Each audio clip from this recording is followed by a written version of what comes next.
twakola ne Katulu bwamu ono ku NBS nga ffe tukola ebyabajjayi b'ebbama nga tusoma amawulire bwagategedde n'omuyaye egganja ate nga naye tukola naye era yatujimba bingi WhatsApp Katulu bwama akitadde naki agende na mutima tuli musangayo.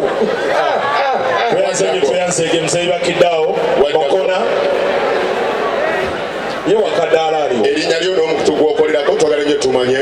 Bampita Makona Brian nga nkola ne BTM TV ninako show bagiyita Access ya ssaawa 4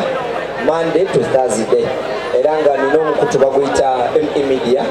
nga nagwo nkola nagwo okuweereza entertainment. Mwebale okujja okwerekera omubiri gwa muganda waffe taata waffe jjajja waffe Anko Katulu Bwama toza yenze yasembye okumukolako interview. Kituufu nga boogera ku Alien Skin wasembyeyo kitalo nnyo omulala kyova omuyise Brandon tugende kyova omuyise jjajja gwe weefuula omuto Brandon bade kitalo nnyo nyini ddala ekya Anko Katulu Bwama oyo abadde bafumbe nga nze amannya amatuufu nze Senoga Sebagala Brandon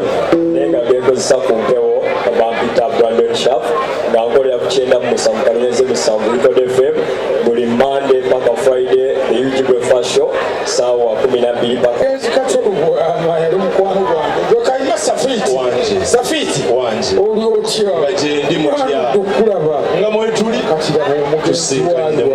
tusinkanidde mu kufa olaba kitalo kakati naye okaddiye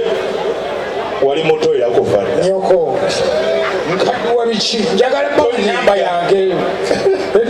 ayagala okunfuna bwoba oyagala okunfuna eri ng'akwagaza ki nze bankubira bagambe ki bangamba ebintu ebikwatagana ku nsi kati enamba yange eri oyo muzeyi wa kadaala eri Nokia 3210 eyo namba tuweddako banaye let's do this fast kale tweyanzege muzeyi wa kadaala